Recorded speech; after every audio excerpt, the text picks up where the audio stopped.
So out of countless Pokemon games on the Nintendo Switch, which one is the best? Now, I'm going to be trying to do this as fair as possible. I can't go ahead and say that the best Pokemon games are Let's Go Pikachu and Eevee because those are my favorite Pokemon games. No. We gotta look deep into Pokemon as a whole to see truly what is the greatest game on Nintendo Switch.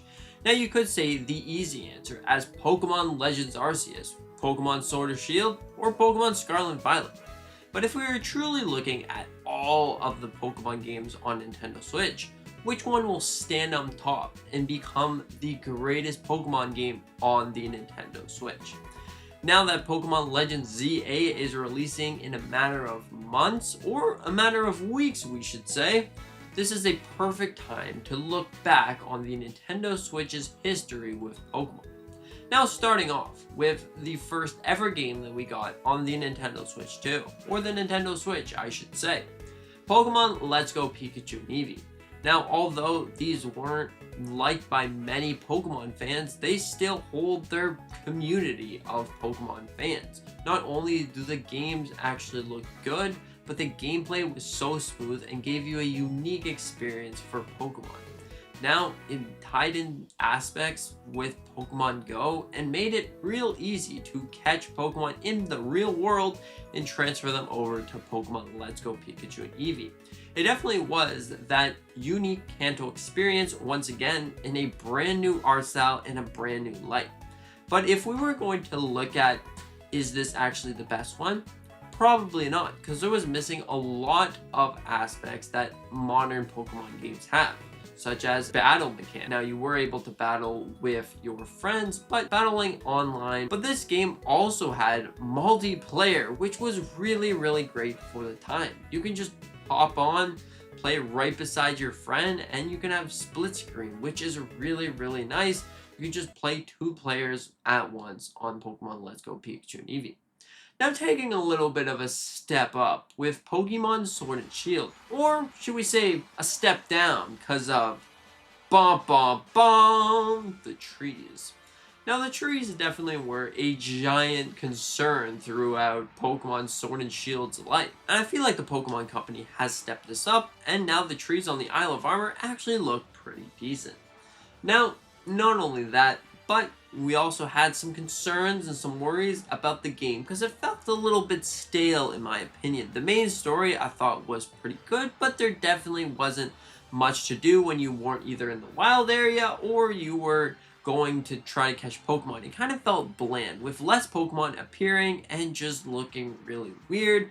The cities were a little bit bland, you couldn't really go in many stores, and overall it just felt like a little bit of a downgrade than what we previously had, but hey, Pokemon Sword and Shield were still good, and when they introduced the DLC, that definitely took a change to me. I really love the DLC for Pokemon Sword and Shield, but should we be counting that as the game? I think I gotta count it as the game, because the Isle of Armor and the Crown Tundra were such great DLCs.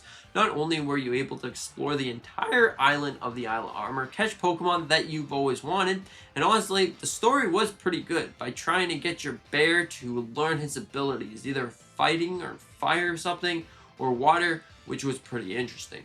And then we went to the Crown Tundra where you were able to catch legendary Pokemon when you just started the game, which I think was the greatest part about that because you can just run through the entire game with your legendary. Maybe you're not a big fan of easy Pokemon, but this definitely was a unique thing. Also, shiny hunting method was pretty great because who doesn't like shiny hunting in legendary Pokemons, just in a different way instead of resetting your game a bunch of times like Pokemon Let's Go Pikachu and Eevee gave you. But we gotta carry on to Pokemon Scarlet and Violet. Now these games were a little bit controversial as well. It's kind of a trend with Pokemon games. Well, this game looks bad, so you know that's where we're gonna take it. But I think Pokemon Scarlet and Violet definitely gave you a lot to offer. Being able to explore to your heart's content, fully look at the world and be like, this world, I can go over here, I can go over here. If I want to go and fight the strongest gym leader right off the bat, well, that's my prerogative. I can go right over there and to try to defeat the biggest, the baddest gym leader, the most strongest, fearful gym leader with my level 5 starter, so I'm going to have a good look at that.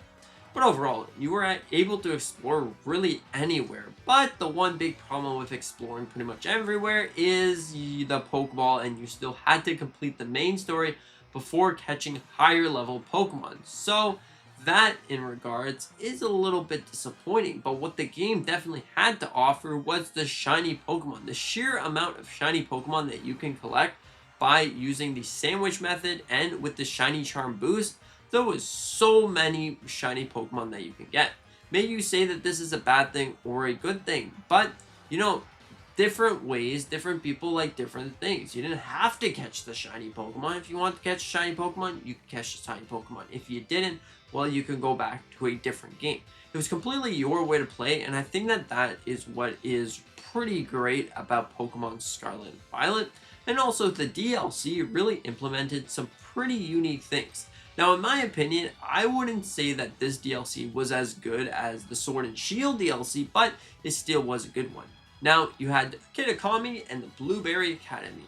Now, these two lands were pretty cool. Now, Kitakami was a little bit of a worse DLC, just like you see pretty much a trend here, but, you know, it was a pretty cool DLC because you got new Pokemon and you can explore this beautiful land. I actually thought that that land looked really nice, and the Pokemon, the sheer amount of Pokemon that you can go and explore is really cool.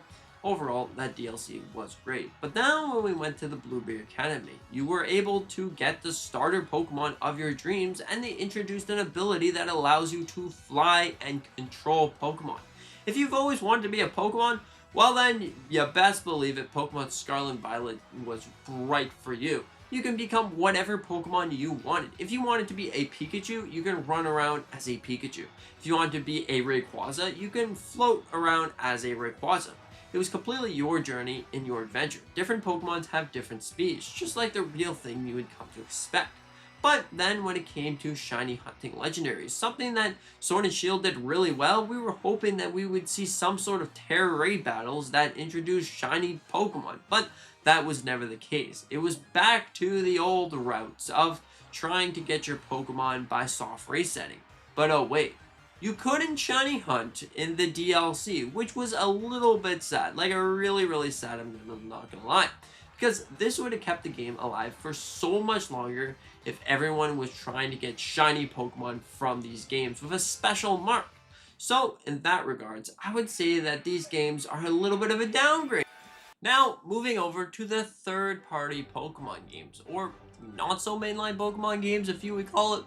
Now, Pokemon Quest stands above the rest. Now, Pokemon Quest was that fun, free adventure, and honestly, I think that it was a really interesting Pokemon game.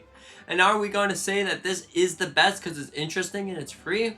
Of course not, but this game definitely held my attention for a long time, and I think it was worth it in Pokemon Quest. But it's sad to say, but it's not the best Pokemon game. And the next one we gotta go to is Pokémon Tournament DX. That name always slips my head. But overall, this game right here is a very interesting game. It gave you a mix of Colosseum and also put a little bit of Super Smash Bros in there. But overall, it was a very interesting and unique game. But like I said, with Pokemon Quest, it's definitely not the best Pokemon game. But now, moving over to one that just recently came out. The brand new Detective Pikachu Returns. Now this game is definitely a controversial game, not only for the lack of gameplay features, but also it just being meh compared to the original Let's Go Pikachu. Most people would say it's a cash grab. What happened here? Why is Pokemon doing this? Or something along those lines. So in that case, it definitely isn't the greatest Pokemon game either. So now, finishing off the third parties with a couple extra games like Pokemon Mystery Dungeons. Although this was a pretty good remake or remaster of Pokemon Red and Blue, it still doesn't captivate the full attention on what Pokemon could be. It definitely was a pretty fantastic game, but if you were saying to the main core Pokemon fan, hey, what's the best Pokemon game? I don't think this game will come up 99 times out of 100. Now, what does that leave us with? Pokemon Snap. Now, Pokemon Snap definitely is a very, very interesting game. Now, maybe you're not a big fan of the Pokemon Snap mechanics, but you gotta admit that this game actually looks really, really good, and it kind of wants you to say, hey, Pokemon, can we see some games that look like this? The nice, clear design. Honestly, this was the best looking Pokemon game of all. But is it the best Pokemon game? I don't think so. It definitely doesn't hold Pokemon to the truest heart, the true dearest that Pokemon actually is. Like if you were going to look at Pokemon Sword and Shield maybe, that still isn't it. But what about Pokemon Brilliant Diamond and Shining Pearl? Although these games are very, very interesting, they definitely aren't the greatest thing. Now going back to the Sinnoh region after so long, it felt a little bit cheap. It felt like you're playing a play-do-do-do-do-do game. Yeah, so sorry about my singing. Sometimes I just want to get into the groove when it comes to Pokemon indulging. But overall, Pokemon Brilliant Diamond and Shining Pearl definitely aren't the greatest games. So what in the world does that leave us with? Now, if I was looking at all of this, these are all fantastic games. But we're forgetting one game, and with the new game coming out soon, Pokemon Legends Arceus. Now this game right here definitely was a very unique game. Being able to catch your Pokemon to your heart's content. Just going from one Pokemon to the next Pokemon, the next Pokemon, catching them all and trying to get shiny Pokemon was honestly the greatest thing about this. You were able to explore for pretty far in between different little lands. You had 5 lands. You had like the ocean, the sort of forest, a little mud place. Also you had mountains. And overall, it was just a really, really cool experience. And the Pokemon, the sheer amount of ways that you can throw the Pokeball, battling was there. Now, of course, this game had its flaws. Just like every Pokemon game has its flaws. The game didn't look as pretty as other Pokemon games would look, but that doesn't excuse how fun you would have playing this game. Maybe you didn't have as much fun with Pokemon Legends Arceus, maybe you had more fun with another Pokemon game, and that's completely okay. I'm not here to make the decision for you. You can make whatever decision you want. It's just, if you look at all the Pokemon games, which one was the greatest in my opinion? Which one felt more Pokemon? Now, the easy answer for me would be Pokemon Let's Go Pikachu and Eevee. Like I said at the start of the video, I'm not lying when I said this is one of my favorite Pokemon games of all time. But if I was truly being realistic to everyone, I feel like Pokemon Sword and Shield was more the Pokemon game. The story, of course, wasn't great like every other Pokemon game, but the ways that you're able to battle, the battle mix system was actually really, really nicely implemented. The animations were so good, and the Dynamax Adventure, or the Dynamaxing, just worked so well. Just using Dynamax on a Pokemon either during a battle or during Dynamax Adventure just worked really, really nice. You can use it one turn, and overall, it was just really, really cool. The Pokemon that you can catch in this game was great, and honestly, if I was just going to say it, I think that Pokemon Sword and Shield are definitely very underrated games. I think that they are like very great games.